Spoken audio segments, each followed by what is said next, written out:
Bonjour et bienvenue. Dans cette vidéo, je vais vous expliquer comment est-ce qu'on calcule avec la calculatrice Numworks les termes d'une suite. On va faire la suite 3 et ensuite la suite 4. Dans la calculatrice Numworks, il y a un menu suite qui est là en dessous ici. Donc on fait OK. Ensuite, on vous dit ajouter une suite. On fait OK. Et là, on vous propose plusieurs types de suites. Alors pour cette suite-là, nous, c'est une suite du type UN. Et pour la suite 4, ce sera une suite du type UN plus 1. D'ailleurs, c'est bien écrit que là, c'est une forme explicite et UN plus 1, c'est récurrente. Donc on fait OK, voilà, et ça nous met UN égale. Alors on va remplir la formule. Alors ici, pour avoir la fraction, il vaut mieux mettre tout de suite le divisé. Voilà, comme ça on a la fraction. En haut, donc on va écrire n plus 3. Le n, il est ici sur cette touche xnt. Quand on est ensuite, ça écrit n.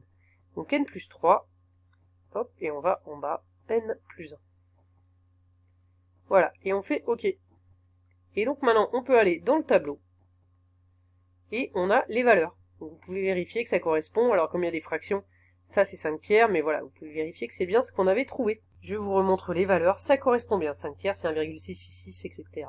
Pour la deuxième suite, alors je vais retourner dans suite. En haut, voilà. OK. Donc là, soit on vous remplacez cette suite, soit on met ajouter une suite, on va en mettre une deuxième. Donc cette fois-ci, on va choisir Vn plus 1. Donc là, je suis passé à Vn, c'est juste parce que la première, elle s'appelle UN, mais c'est pareil. Donc j'ai remis la formule ici. Donc là, quand on choisit Vn plus 1, ça écrit directement Vn. Donc on n'a plus qu'à le mettre au carré, il n'y a rien besoin de faire d'autre, voilà.